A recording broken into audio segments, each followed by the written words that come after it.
Welcome to the In Vivo Project podcast, where we talk about real world, real life experiences that empower men to embrace vulnerability so they can live life to the fullest. My name's Eric Payton. I'm your host, and today I'm joined by Josh Caruthers. Josh is a husband, father, son, brother, coach, entrepreneur, and senior account manager. Josh, welcome to the podcast.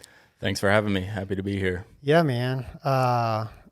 It's really cool having you here, man. I know we were talking last night trying to figure out how long we've known each other, and it's crazy. We've known each other for 22 years. It's really been cool because, you've been on your journey, your recovery journey now. You've been sober for 6 years. Yeah, July was 6 years. That's awesome, man. It's so cool. I'm super proud. And it's been awesome to watch you on that journey. And so I think where I want to start is just kind of talk about, give the listeners just a brief background of how your journey kind of started when you were in the middle of your addiction until going into recovery. Yeah, so we could go all the way back to the age of 12 of when really I would say my initial addiction was probably to porn. And that started at a really young age. And from there, early teens got into, trying drugs, drinking. And then throughout high school and college that, just became a normal part of my life. Throughout kind of my early adult life, just work life, stress, circumstances, had some injuries to my back that gave me a lot of pain. And that kind of got me to the point to where I just started drinking more, and it just became a normal thing. And things just kind of escalated from there.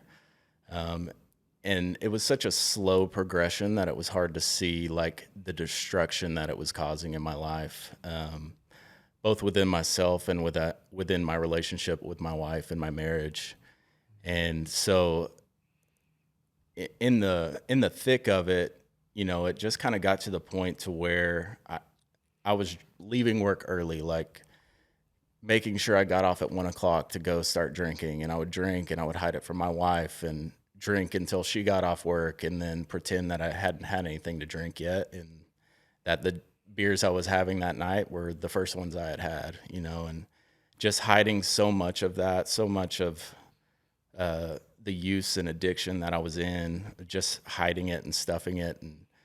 And then, really thinking that, my current life situation was the problem. And all I really needed to do was to move, get a change of scenery, and that'll change everything. But there's a saying that says, wherever you go, there you are. And so I just took all my junk with me, when I moved back to Texas. And not only did things not get better, they just got worse, to the point to where I was not going home at night, sleeping in my car, just completely destroying my relationship with my wife and my marriage, my career that I had worked so hard for. I had finally got to a point to where I thought, I've made it to my dream job, training professional athletes and doing the thing that I had worked so hard for so long. And, I was just miserable, because I was just walking around with so much guilt and shame of just the destruction that I had left, from the decisions I was making, in my mess. And so, and I had tried going to, counselors and doing therapy and just minor, like I didn't really want to go. I was essentially forced to go. And, I sat in counseling with my wife early on before I ended up going to treatment. And, they were both essentially saying I was an alcoholic. And I was just not convinced. And I said, I'll show you. So I stopped drinking for about a month and a half. But what I didn't tell him was I was doing cocaine instead. So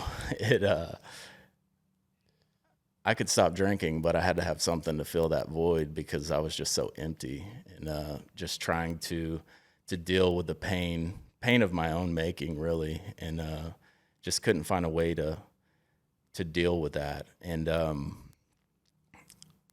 I remember, a few days before I went into treatment, I was just praying. I was asking God to change me. Like, that was my prayer. Like, just change me. I didn't know what to do. I was miserable. My wife was miserable.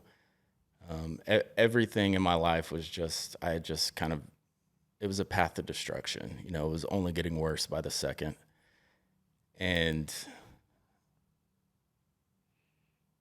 it had got to a point to where, my wife was just over it. All of these things kind of came to a head to where, like, I knew my marriage was over. I knew that my career was over. And so I'm driving to Tyler, and that's when I text you, and I said, hey man, I'm headed to Tyler. This is where I'm at. Like, this is what's going on. Cause I know you had reached out in the past, and I kind of just like maybe give you 1-word answers and not really I wasn't giving anybody information. Like, it was a shock to a lot of people because I was just hiding so much. And yeah, I just remember you were saying, or you said, hey, just meet me in Tyler. Is there someone else we can call? And so we called my oldest brother, and he met up with us. And, I'd essentially been living out of my car because I wasn't going home. I was just sleeping in my car because I didn't want to go home and like face my wife knowing what I had been, the way I had been living. And so I had all of my stuff in my car, like all my clothes, everything was in there. And I just remember when we got to Tyler and we were talking, I kind of like unloaded on you guys, and you were just like, hey man, like, do you have a bag? And I was like, I got all my stuff. And you're like, well, we're going to go to treatment today. And, I was just at the point to where it was just like, I felt like I didn't have anything left. I felt like my marriage was essentially over. I was going to lose my job because the way I was acting and the things I was doing. And it just got to the point where it's like, sure, whatever. And it was such a blessing, for you to be in my life, not only because I've known you for so long, but also just, I didn't have the capacity to make any decisions on my own. And I felt like when you stepped in on my behalf, it was like such a critical component of not only who you are and what you do, but just like, it just made such an impact on that, because I would have never gone on my own. Honestly, I never would have. And so that, every time I tell like that story, everyone comes back and they're like, man, that's a good friend talking about you. And so, yeah, I mean, I appreciate that so much. So yeah, that's kind of my journey leading up to, that long drive to treatment. Yeah. And I think what I want people to hear is that it was a long journey, right? Cause you're how old now? 36. 36. So, you said your addiction really started when you were 12 with the pornography. So that's 18 years for it to get to the point to where you were like, you know what, like, I am done. And I think a lot of people don't realize that it does sometimes take that long. I think that actually is about the average it takes for somebody to get to the point to where they're just like, you're living out of your car. Yeah. You were so tired. A lot of times people ask me, I don't see how you get people to go to treatment. And I'm like, it's not hard. Because usually when I get the phone call, like, they're ready because life is miserable. Yeah, right. absolutely. And you did, like, I mean, this is what I do for a living. I mean, we've been friends. I consider you and your whole family. Yeah. Cause we've known each other for 22 years. And I love you guys like family. But you did you were like a model client. Like, once we got you to treatment, you were just like, what do I need to do? You tell me what to do, I'll do it. I think because you stayed in treatment for 90 days, right? Yeah, so treatment for 90 days and then sober living for 90 days. Right. So 6 months worth 6 months, of, yeah.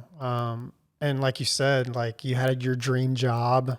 I know your wife, obviously, she's amazing. Right. And it's like everything was at the wayside of like disaster. Yeah. And so you just really like said, I'll do whatever I need to do to get my life back. Yeah.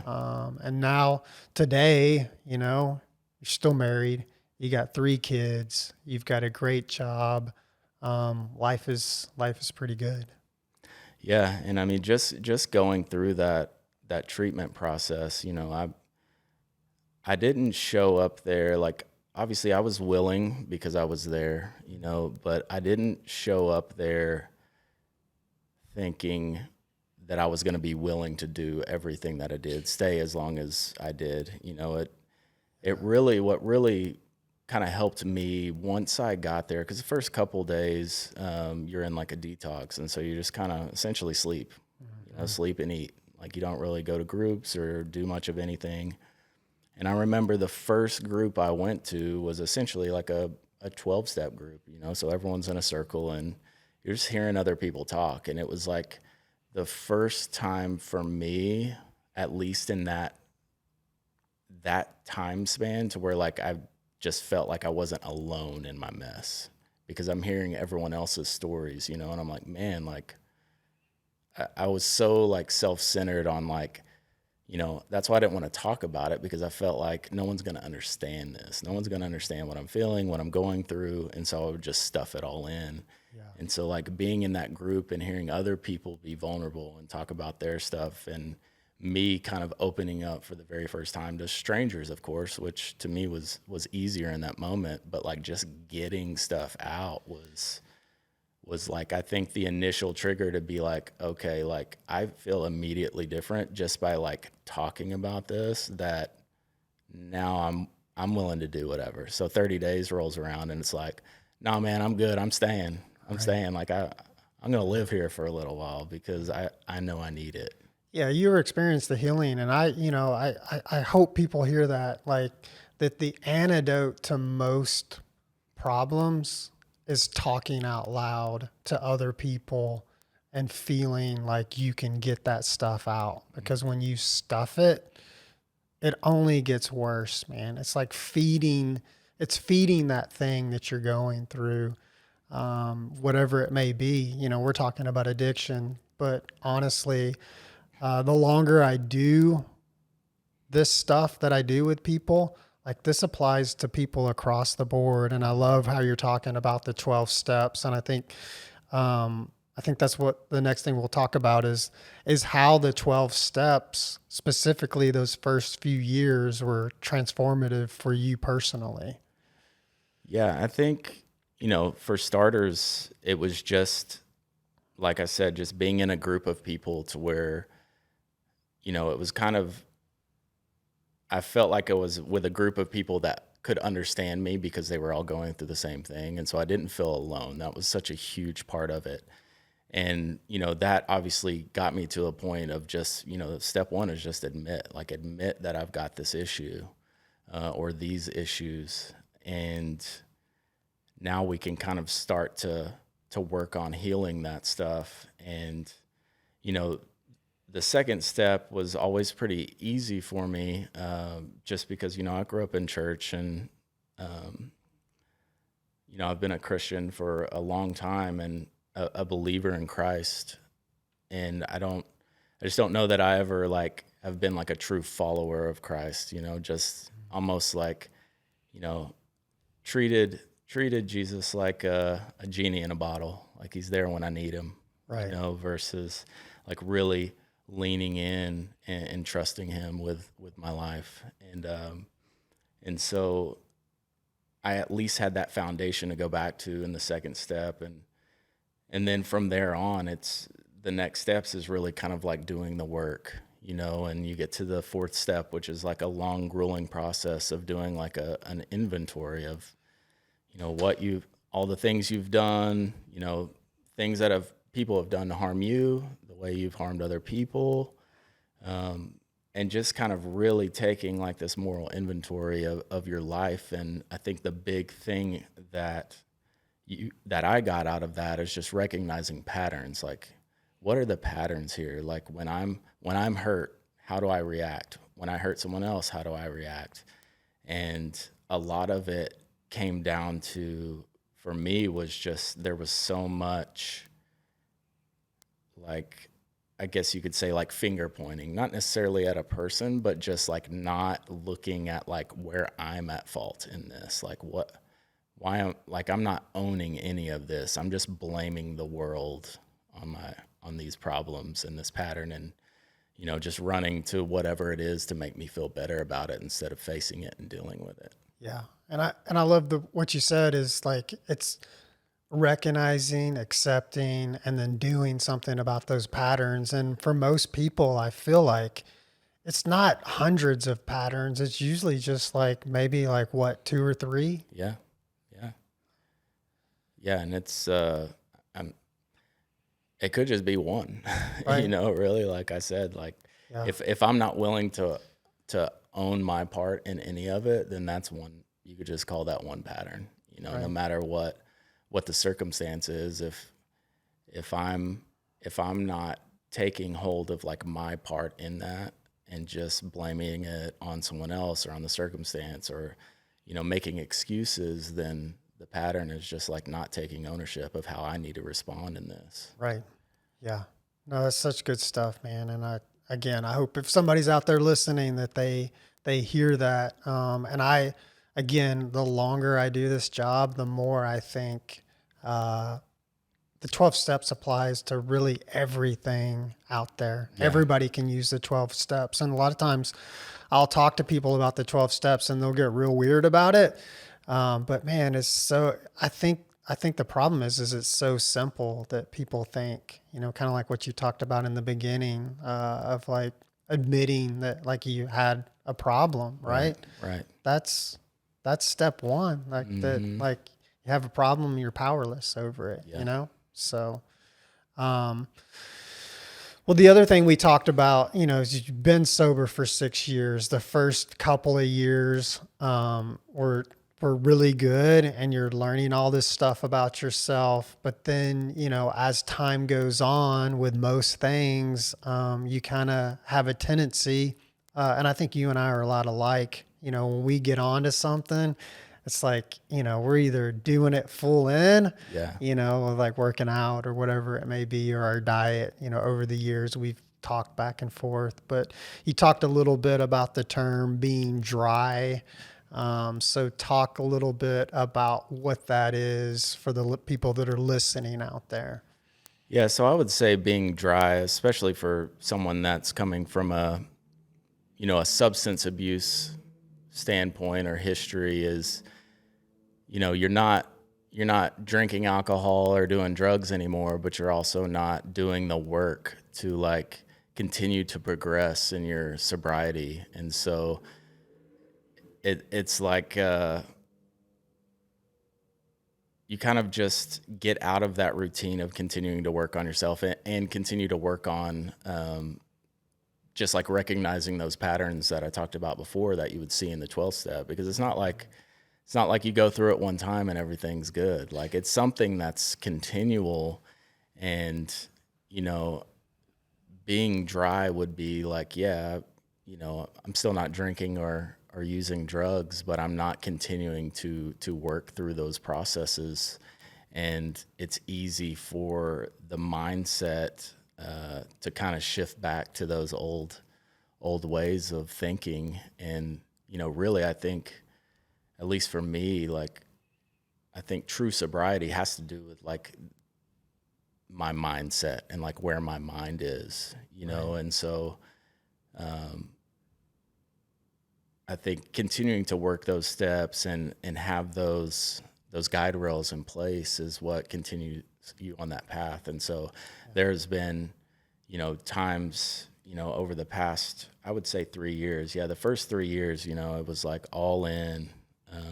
Everything was structured, and, as with, a lot of addicts and alcoholics, like, it doesn't take much to throw us off. And so I had, first we have COVID, and that just kind of stopped a lot of things. I was very involved in my church and like serving there. I had a group of guys I was meeting with all the time. I was still going to different 12-step programs. And when COVID hit, a lot of that stuff stopped. And so that kind of threw me off.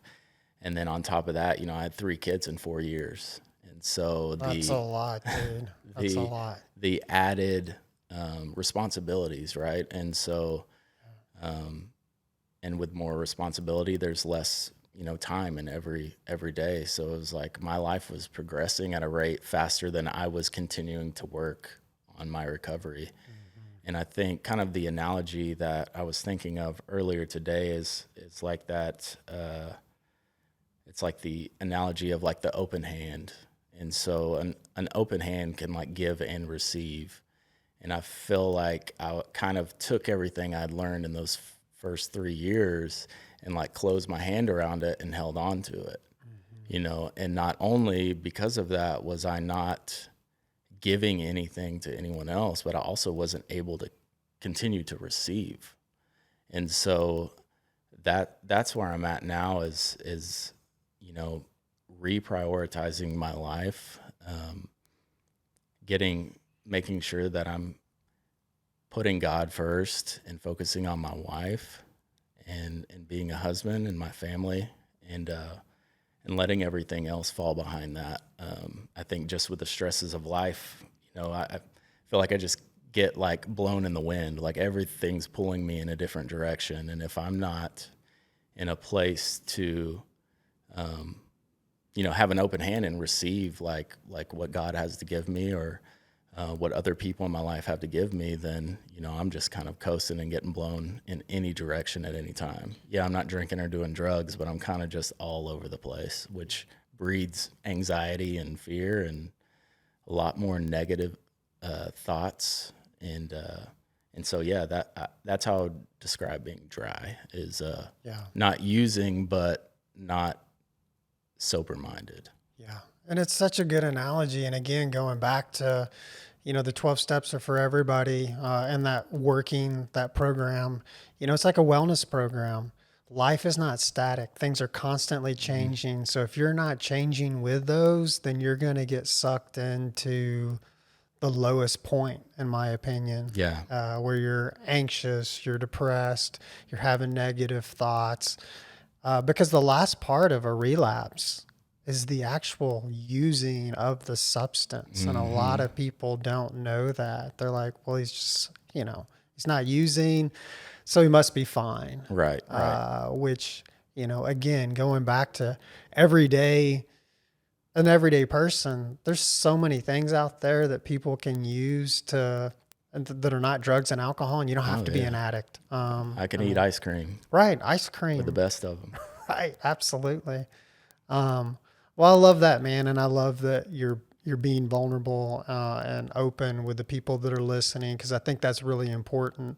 Like what we were talking about, it's easy to be super excited on the front end. I don't care what it is that you're doing, but over the long haul, it takes a daily practice, and it sounds like that's where you're at. Yeah, and I would say just like two things I would add there is I think it's so important for being in those groups and working the steps. One, just to remember, like if I'm not around those people, because that's the good thing about those groups, whether it's at a church or at AA, like those 12-step groups, is it's kind of like a level playing field. You're gonna have people in there that are brand new, first time. You're gonna have people that have been there for 30 years and everywhere in between, and it just levels the playing field.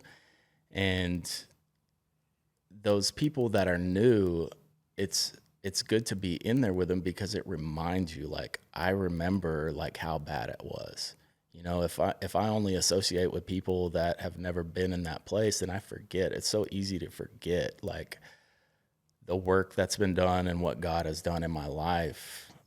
That's just like a miracle, to say the least. If I'm not constantly like, and that goes back to the open hand, is like being able to give that back. Like, here's what I learned. Let me help someone else and give this to someone else and share my story and what I've learned and what God's done for me.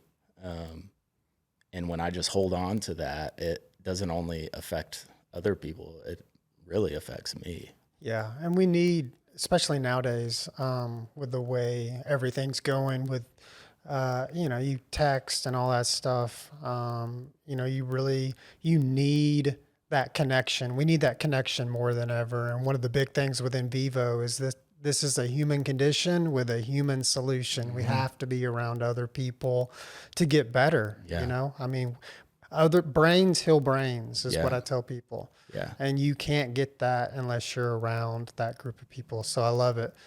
So I think we'll wrap up with if somebody out there's listening, they're struggling, or maybe they're in a spot where they're quote unquote dry, like what would be your advice to somebody out there?